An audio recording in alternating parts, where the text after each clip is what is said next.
Welcome to Morning Market Movers, where we do live analysis for day trading and take a look at hot spots for the markets today, Wednesday, May 11th.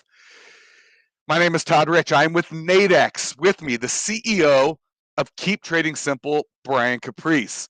We do have some things to cover today. The headline today, the news today is inflation. We did just get those CPI numbers. Now, they're not catastrophic, but they certainly were not as good as people were expecting. The year-over-year numbers, it all depends on how people want to phrase it. Year-over-year, we did get a little bit of a pullback. So we've got inflation starting to come down. However, it only came down a little bit. It did not come down as low as expectations. So in that regard, it came in above expectations, but it did start to make a turn. On the month-over-month numbers, however, it's actually up, slightly up. Now, none of that is good for the markets. We've had an immediate reaction across the board. Equity markets absolutely getting hammered, completely turned. They were positive on the day. Now they're negative. Gold getting smashed, and the U.S. dollar, taken off to the moon. So clearly, some people are saying, "Oh, it looks like we may have peaked," but yeah, while we may have turned from the highest of highs, we are still at 40-year highs, and we are not heading in the other direction as quickly as people would expect or hope. So let's get into it. Let's look at the news, and then let's get into these charts, because if you're looking for volatility, today we've got a lot of it. Before we jump into it, I do need to share that trading involves risk and may not be appropriate for everyone, that any trading decisions you make are solely your responsibility and at your own risk. And this is an educational session. Please do not construe anything Brian or I say as a buy or sell recommendation. We are doing this for your education purposes. I am going to do one quick peek. I mean, if you wanted to see, this is the S&P 500. I mean, volatility is in the markets. I mean, just from yesterday, we were up. We were all the way back down. We were all the way almost back up. We were almost all the way back down. Overnight, we took off. We were, hey, things were looking great. And then we hit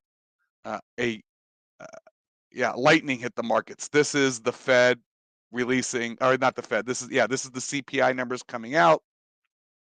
And people think it's going to force the Fed's hand. So we are going to take a look, though, across the board. Equities all getting hammered. Gold smushed.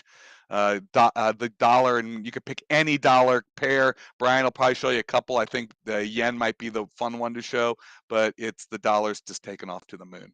So with that, let's get into it, Brian. And you might have a couple other headlines that I haven't seen yet. Yeah, there's some interesting ones coming out of the ECB this morning. Not necessarily surprised by the CPI data at all. Reason why is because everybody 5, 6, 8, 9 hours ago wanted to talk about how inflation has peaked. And it's nice that, they can say that, but I don't know. My take on this whole thing is, being a month-over-month number, they're using kind of a yearly average right now to say that it has peaked. Again, how many people remember what was happening this time last year? And again, that's how you're going to, they're using to gauge it. But what's happened from then since now? We've raised interest rates twice the last 2 meetings. So now is when we should be seeing an acceleration of it. I mean, if they did nothing, right, and the things are moving, there's a problem. If they've created an action that was supposed to stop it, and on a monthly basis, the gauge starts here, nothing has happened. It's going worse. So, and I don't actually believe it's peaked. I think it will get higher. I think that we have not heard the end of China. And remember, officially right now, they have not outlawed and stopped all the gas production coming from Russia. So remember, we're going to have massive energy inflation the second that is officially in, and they're not doing that anymore. So once that goes in, we already know the outliers, the energy and food is going to go higher. And we haven't even seen the full food shortages yet. So this is not the best number in the world. And again, the markets have responded accordingly to it. The currency market actually was very, very flat beforehand, but a lot of the prices you saw, and I'll show you on a bunch of different charts, they all drove right up into levels that we had mentioned here on the channel right before CPI. So just like any other standard release, we know when price runs into a level before news, it typically is a telltale sign that the data is already known. It's not a surprise. and the market acted accordingly. So I would expect, again, with these numbers today, we're probably going to hear more headlines about it. Remember, Bernard has spoken before. The last time, we got a core number that was below, she was patting herself on the back saying, look, the core is all that matters. Well, the core is accelerating faster now. So we'll see if she, again, before it was, look what we're doing, it's working. Okay, okay, I'll give you that. But if your gauge was that it was lower over that month, that means this month it's absolutely not working. And what did we just do? We're just at a raised. point. Yeah, we raised the second time. It's the second raise. So it showed. So yeah, I don't know. But like I said, I don't like these numbers. I'm not happy about them. But again, not necessarily surprised at all. The data I'm talking about, and again, there's a very interesting article right here, and it just kind of came across, and this is something I think you guys should all look at. It came out of the EU, and it's talking about the globalization of inflation, talking about how on a global level it's there, talking about how it affects domestic economies. I think there's probably a lot of like really good nuggets if you guys are looking to educate yourself a little bit more on a globalization level. Because again, inflation, everybody agrees it's there. 7.4%. Is the inflation rate right now in Germany? So again, it's getting nuts. It's getting crazy. And I love it when news articles hours before the news come out and then tell you, oh, look, it's time to go long. And then it does the exact opposite. So, So look for probably some headlines today. I wouldn't be surprised if Bullard comes out today and says, yep, this is why we should have done 0.75 because we need to stop this. And remember, right now we have Bostic saying that neutral will probably come by the end of 2023. What he means by that is it's going to continue to rise for the next year and a half. So that's why I don't really think that we've peaked. So we'll see with it. Tomorrow morning, as far as news goes, we do have the PPI tomorrow morning, another gauge of inflation at 8:30 before we talk. And again, not supposed to be as high as what they were from the month before, but not negative at all. They're still increasing. So, yes, we were here. My God, we raised 0.4. But next month, it's like, it's coming back down again. It's going another 0.5. So it's kind of like the bell curve where it's going straight up. So I guess less is good, but it's still positive in a way that I'm not happy about. This basically shows us in 2 months it went from 1.4 to another 0.5 on top of it. So right, it's gotta. We need it. We need those numbers negative. We need the prices be negative. Coming down. Yeah. So, but that's what we're not seeing. So, a couple of different charts. And again, it's always hard to do this analysis and talk about what's next because literally the news just happened. So all the move just kind of exploded. Now, the one that I would say was the most insulated is the euro dollar. And the reason I mentioned all the ECB stuff is everybody is screaming right now in the ECB, hey, we're going to raise July rates. We're cutting things off. We have to do it, right? Because it's getting out of control. The mandate in pretty much every nation is 2%. Germany's at 7.4. They're already starting to enter in. They know they're going to go into a recession. It's going to lower their GDP when they block. So they already got some problems. They got to kind of put a hold on it right now. And like the United States is 8. Right now it's 8.3. Everybody's happy about 8.3 because it's less than the 8.5 year over year last month. But remember, the mandate is 2, so it's 4 times higher than what it's supposed to be right now. Like I said, when you guys have your and again, if you don't believe me. When you have your conversations with your employers this year about your annual adjustment, everybody gets a raise every year.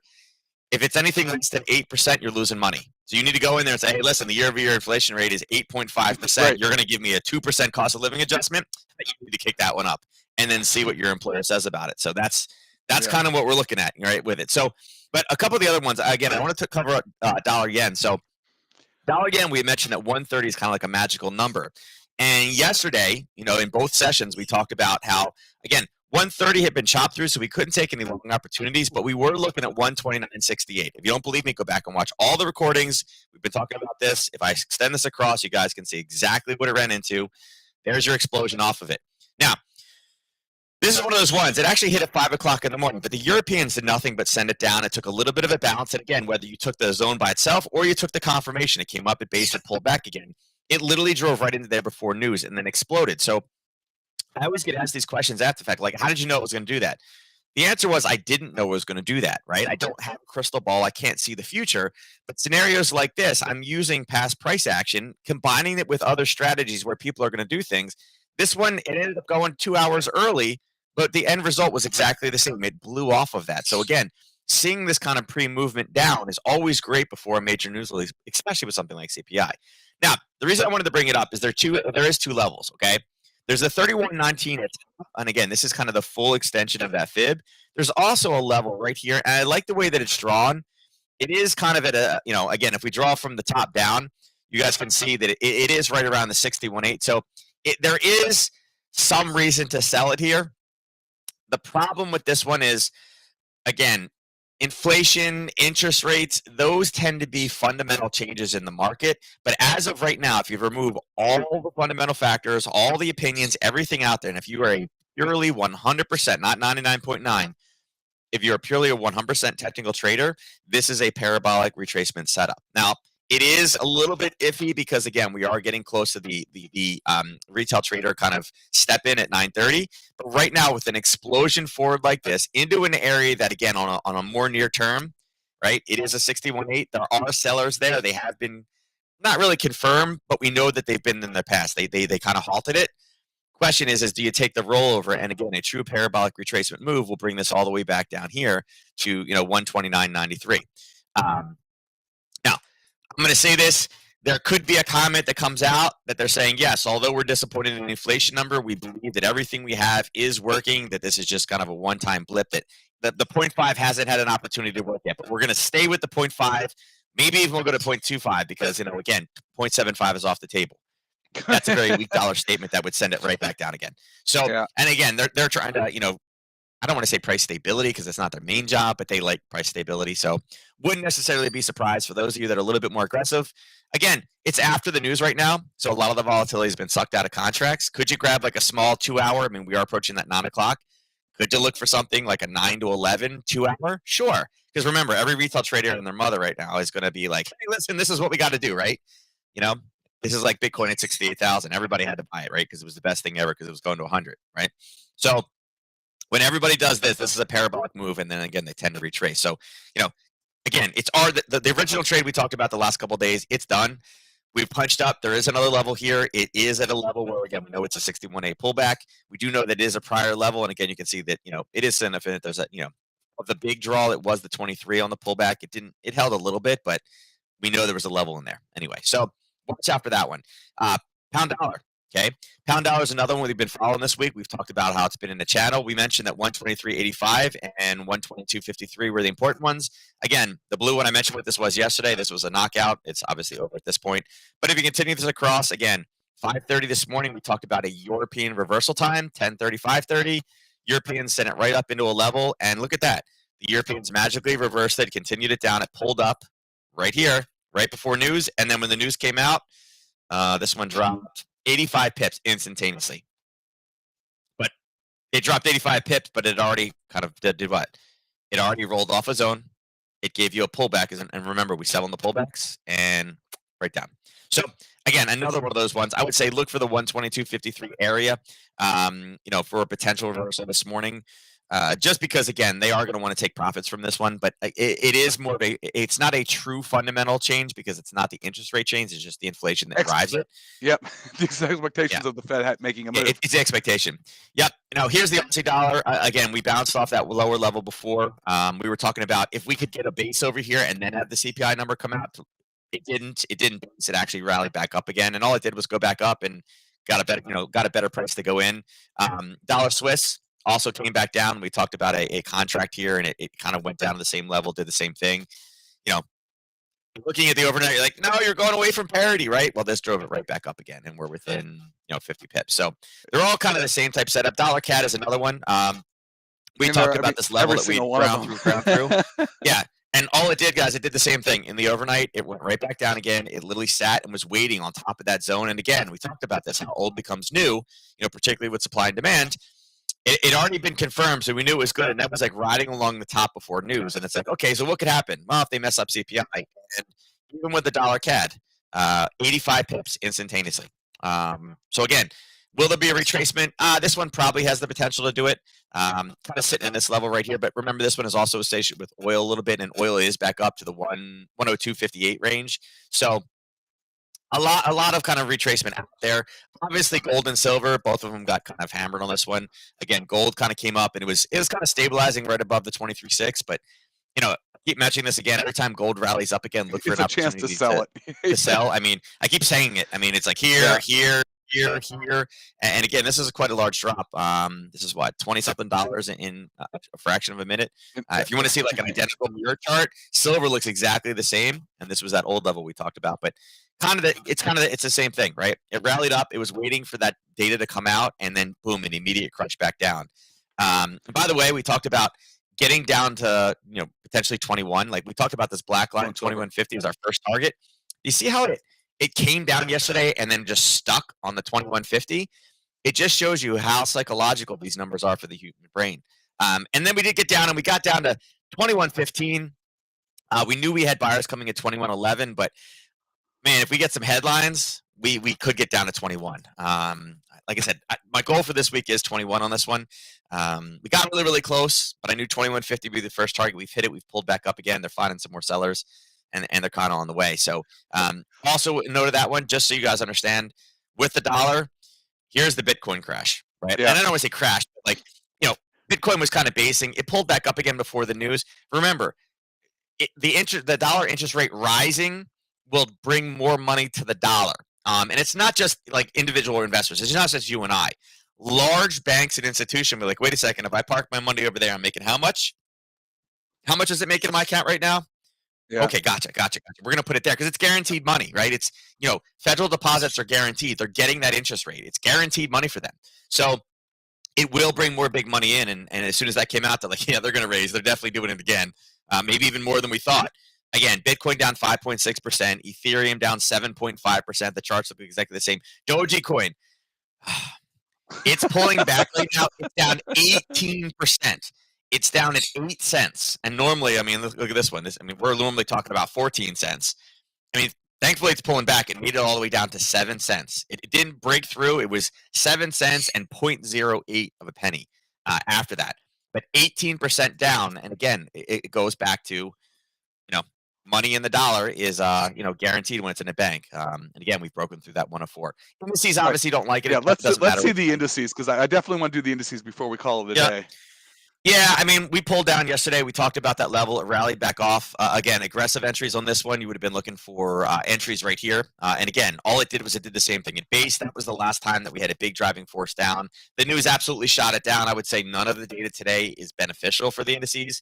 We had talked about a break below, looking for 39.26. Again, it looks just like all the other charts. It was basing, holding in an area, waiting to sell. We missed this one by a little tiny bit, but again, that would have been the aggressive entry for news. You wanted to take that one. I think that this probably has a bit more negativity. There's probably a little bit of a retracement as everybody tries to sell it at the open. I guess, we could take this on a 15 and really kind of see where are they going to kind of try to snipe this one at. Yeah, they're going to snipe it. Let's see. Yeah, probably right there. Whoops. They're probably going to attempt to snipe this one, and magically on 5 minute, you can see that there was a drop, a pullback, and then a push down again. The way that we draw it, it just happens to be the 23.6. So there will definitely be fib traders looking at that level saying, oh, if we can get there at 9:30 in 30 minutes, sell, right? That'll be a big technical level to sell from.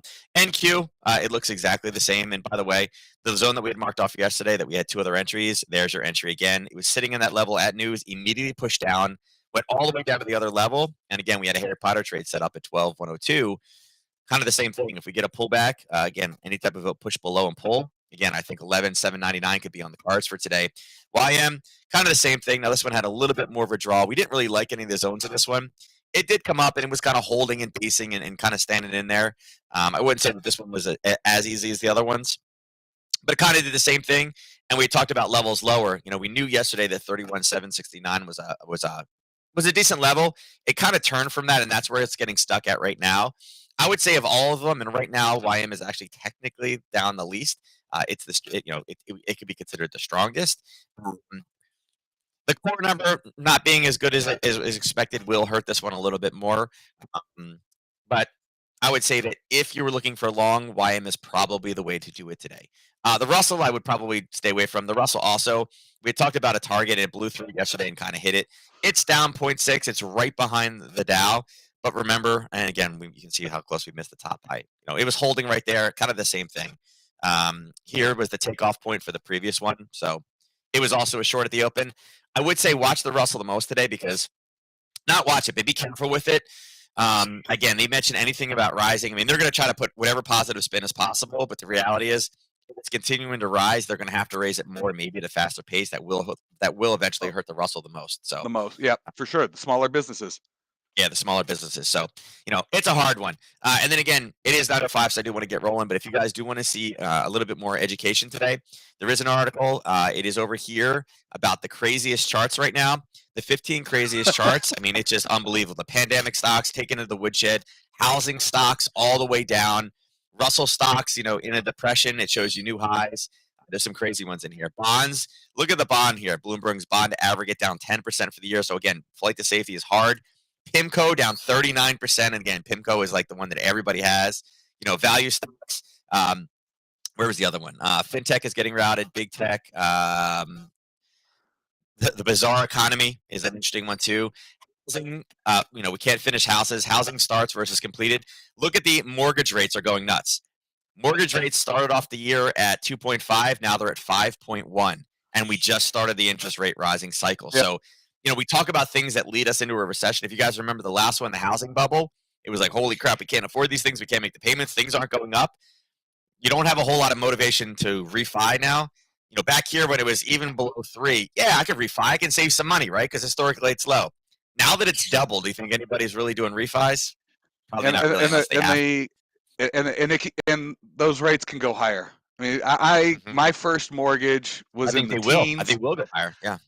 And I was flabbergasted that I could lock in a 30-year mortgage at lower than 3%, and people thought we were going to have free money forever, and it just simply doesn't work that way.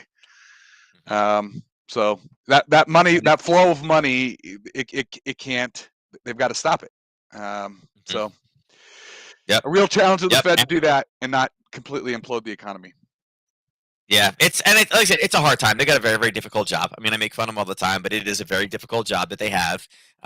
Unfortunately, if you think about, and again, this is kind of one of these kind of things to think about. We think about what trading was like back in the 80s or 90s and how, yes, we had technology, but technology was a lot slower. Where now technology is instantaneous. Everything you do is much, much faster. Everything is accelerating forward. The Fed's policies, if you think about who the Fed is, where they were trained, what their experience is in, it was in a slower time. So, the question is, it's kind of it goes back to the same thing. You have senators that have been senators for 55 years because, they've just been there forever. Are they in touch with reality? The policies and things that they're doing, they've never dealt with something like this before. I mean, they're doing their best with it, but again, they're like, well, we don't want to shock it. We're looking for gradual. I mean, that whole transitory thing, they were completely wrong on that. Again, it's one of these things of being so slow, but what is the overall damage of what we're going to see from this? I mean, we got people never had it before. Making decisions. They're making decisions on how are we going to regulate technology, and their idea of technology is, I got a pen and some paper. That's not technology. I just got a fax machine in my office, Yeah, so and that's what's hard. So I mean, their job is difficult, but unfortunately, I feel like they are so lagged behind, and we again, that's why I'm such a big fan of Boyd, because he's literally called this every single time, and it's hard because Jamie Dimon's calling it. So I feel like they are going to have to make some changes. They're going to have to ramp up. They're going to have to ramp up. We see it coming. The Dimon called it. He called it 9 months ago. So. Yeah, we were talking about that 9 months ago. All right, well, with that, we did go a little long today, but there is everything that's moving. I mean, that was a surprise CPI number. All right, with that, any questions for Nadex, please email us. We're here to help. Customer service at nadex.com. Please email us if you have any challenges. Brian and I are also accessible. If you want to reach out to Brian directly, you can email him, support@keeptradingsimple.com. I am also available, todd.rich@nadex.com. I'm not going to recap everything that we just went through, but CPI, month over month, it's higher. Year over year, we've leveled out, but we're really not coming down at a pace that the markets would like to see. Equities absolutely getting hammered across the board. Gold, silver, smushed, and the dollar took off to the moon. Brian and I will be back tomorrow morning. Until then, good luck in the markets all. We will catch you tomorrow. Thanks for joining.